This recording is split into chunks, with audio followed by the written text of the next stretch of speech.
Hey, happy holidays! It's our holiday edition of Tech Tips. I'm Shireen, the Adventure Queen, Patrick Lawson, Wind River Internet. We're so excited to be here just a few days away. Actually, 13 days? I can't do the math. 13 days, right? Is it the 12th? I'd have to look. Oh, yeah, it's the 12th, 13. We should know. Yeah, December 25th, 13 days away, and we're really excited because with Christmas right around the corner, one of the top things that are gifts is tech gifts. And Patrick is the tech master when it comes to having cutting edge information, being involved with technology every day in your life.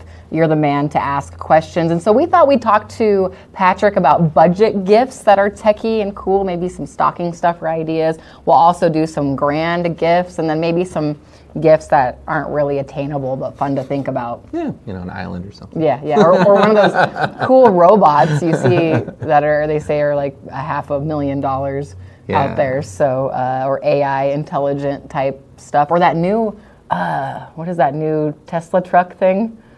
Oh, Cybertruck? Yeah. So there you go. Could be on the list of unattainable gifts here. Patrick, where do we start?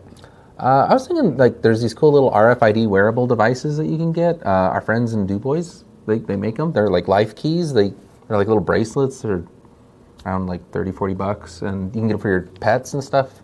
So that if they're ever lost and found, you tap them with a phone. It gives all kinds of information, like if you're ever for medical emergencies and things. Yeah, and definitely. They're pretty neat little. They can do all kinds of stuff. If you like to do stuff outdoors, that's a great one too, as well, because you can use them as people too, and for dogs or animals, right? Yeah. Those are great. That'd be a great stocking stuffer. And I like that too. You mentioned that's got a nice local spin to it. Yeah. And then there's a bunch of them out there. People make rings and things too, and it's kind of neat. They're little RFID things you can tap and. I'll tell you if I'm ever lost, which I am often. I do like to have something that has the ability, like the Life Key and RFID different devices that are out there, and some other techie stuff has that already kind of built into it too, as well. Yeah, with tap to pay. Smart speakers. Yeah, so we did a show on those just a couple episodes ago. They're dirt cheap around the holidays. You can find, if you look, there's like specials where they're also around like $30 or so to $50, and they're great. And ask them questions. They sit on your desk. You can pair them together to be like surround sound for your TV now, so you can set up multiples. I just got a smart light bulb where I tell it to turn on and off, and then I can tell it what color to change it to. I can tell it how light or bright I want it, and I got one of the speakers after we did the last Tech Tips, and it's been helping me a ton with like recipes, like cooking around the holidays, because I have it in the kitchen to spy on the cats who get on the counter, because it has a camera in it. It's pretty cool. But also it helps me cook recipes, baking. Yeah, that was one of the things I had in here, was the lights, and there's bars, so you can do like accent lighting, like people put them like on their stairs and things, and under countertops, and you can program them so that they'll trigger with certain groups. So you can have like movie mode and like different type of lighting, and it's kind of fun. And the ones that play music too are really cool. I know if you have a kid in your life that likes music, is into that, maybe is a teen and is playing music loud in their room, they could actually have light bulbs too that have the speakers in them, and they'll be run off your phone. And you can even actually listen to the radio if the radio has an app and is connected through that, 97.5 the brand.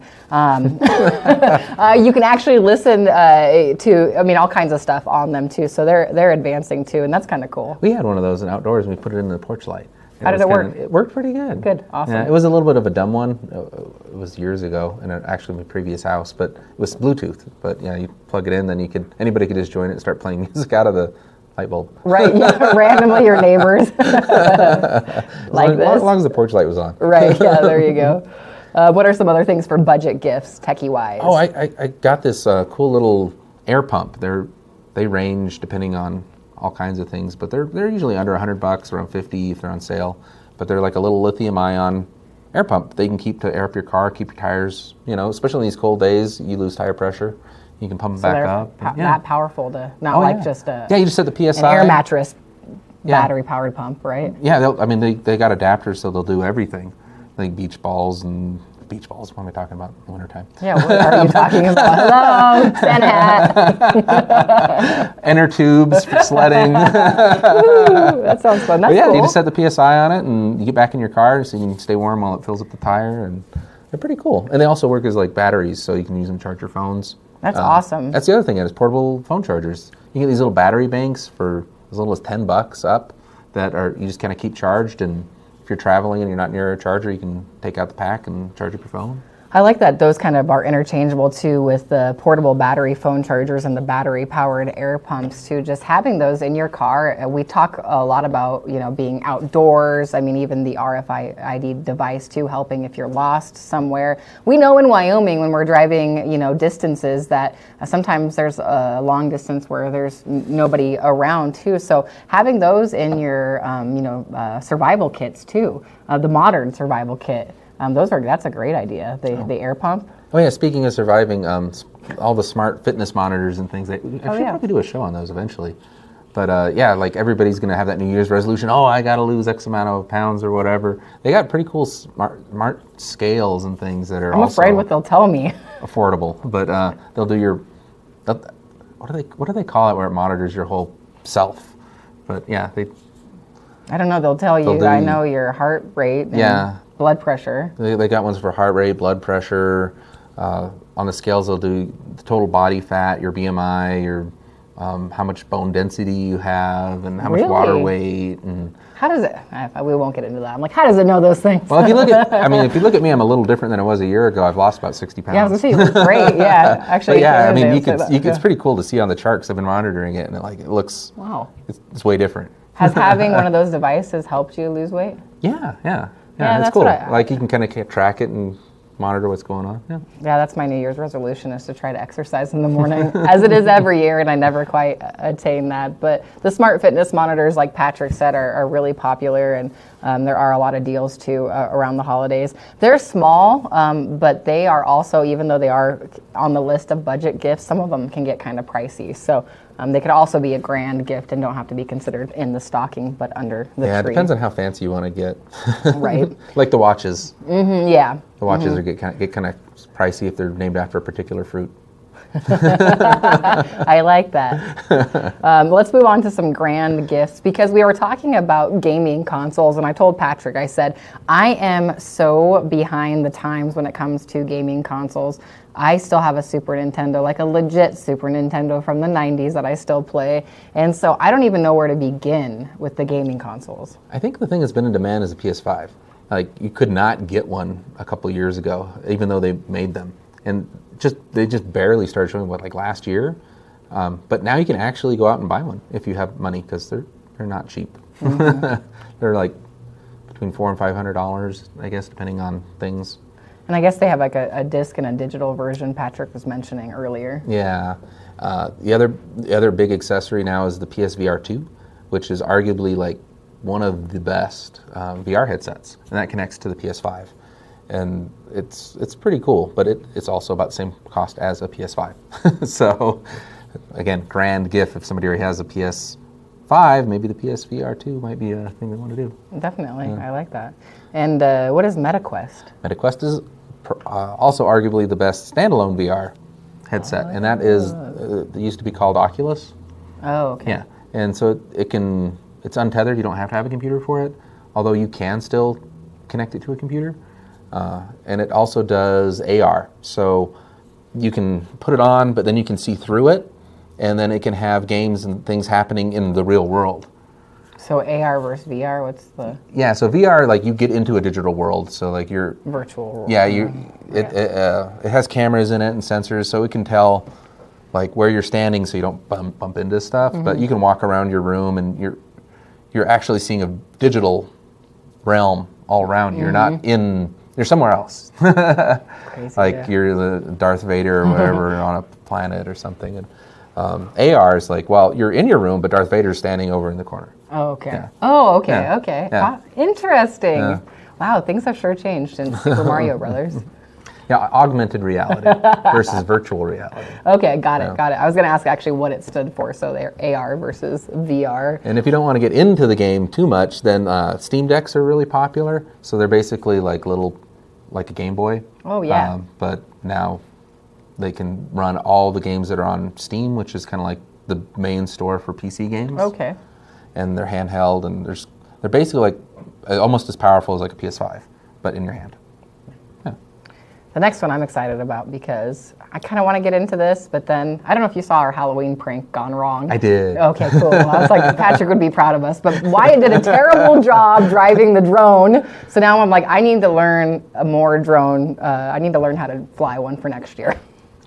But yeah, the DJI drones, or just any brand, really, they're gotten so good. Unless you're Wyatt, you can't wreck them. Or when you hang something from the drone that's too heavy, it doesn't really like yeah, that. it does not like that. It's got all kinds of sensors, or depending on which one you get, they've got different sensors, and they make it really hard to run into things. Of course, you can override it, and that's how you get into the running into walls. And I ran through a tree and totaled one of mine. The first day I flew it. Yeah. I've been hearing more about the inexpensiveness of some of the drones out there. Yeah, they're very Even DJI. Yeah, they can be very affordable. Yep. Which is a great brand too. If you are not knowledgeable about drones and you see a few of them come up potentially for somebody for Christmas gifts, DJI is one of the best out there, and they do have some affordable options as well. But yeah, they're pretty cool. I mean, they have apps on the phone, and they kind of walk you through how to use them, and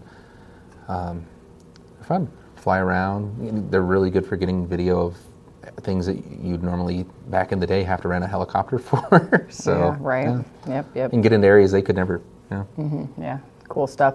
And then something that a young man who's into tech gifts mentioned to us is about Backbone. I had no idea what that even meant. So. So it's basically like I was talking the Steam Deck, but you use your PS4, 5 to remote in. So it's like through your phone, though? Yeah. So you have an app load up on your phone, and then you put that controller on it, and then you can play all the games that are on your PS5. Can you use the Backbones for other games too? I don't know.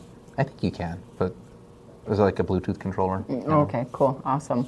That seems like that would be a good gift too for some kids around the holidays. I had some before. They weren't the Backbone brand, but there were other like Bluetooth head controllers you snap your phone into, and they work pretty good.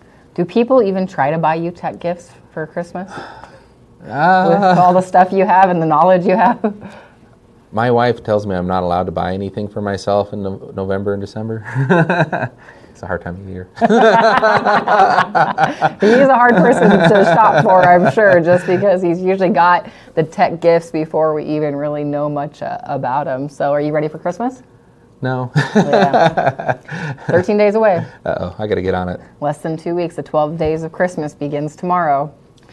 Any questions on YouTube? Or, by the way, too, if you haven't subscribed to County 10's YouTube, do so, because a lot of great content coming on County 10's YouTube, and already there as well, including sports and other fantastic community videos.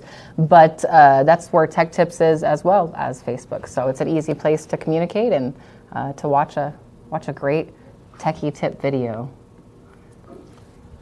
Oh, the pie in the sky stuff. Yeah. Robots. Yeah, if you want to get an Optimus, like humanoid robot that's controlled by AI, aka Terminator. I love Optimus Prime. So. What is the Atlas? The ones from Boston Dynamics? They're always kicking around so that people get. So they're going to get mad and they're going to want revenge in the future. Yeah, that's going to be great. I can't wait for this. Another thing is one of those new Apple computers too, the M3s. Those are on a lot of folks' lists. So. But they're definitely not cheap. So, interestingly enough, because they have the M3 Max, the M2s and 1s, they're actually really discounted. Like you can get a MacBook Air now for well under $1,000. I think I saw one for like $550 this morning on sale. Like brand new, not refurbished. Yeah, for an Apple product, that's like half. Right. They're normally $1,000 to start. So it's if you look around. But why would you get deals. something when they have something new out though? That's always what I think. So I'm like, they make things so they're not compatible, not updatable. I don't know. It's not to be a salesman for Apple, but we're both using Apples. How dare you! but the new ones have these M chips are basically cell phones. Right. So the batteries last forever because the actual chip inside the computer is just is tiny, like a third the size of your cell phone, and the rest of the computer is a battery. So they last for like all day, no problem. And then they Yeah. charge up like in a half hour, which Super is quick, just, yeah. it's phenomenal for certain applications. A lot of media and video production, people just love them to death. Yeah, they are definitely. And that 2023 M3 Pro 16-inch Apple computer is on somebody's list. Wyatt Bridge. But it is also just one of those gifts. A new computer in general is definitely can be considered a pie in the sky for some. But like Patrick mentioned, there are some affordable options too. So if you know somebody, a college student, needs a computer for Christmas, those are great gifts. So. All right, I think we'll be back with some more tech tips coming up. It's been a pleasure. We're wishing everybody happy holidays, and hopefully this helped either add to your wish list or help you do some shopping this holiday season.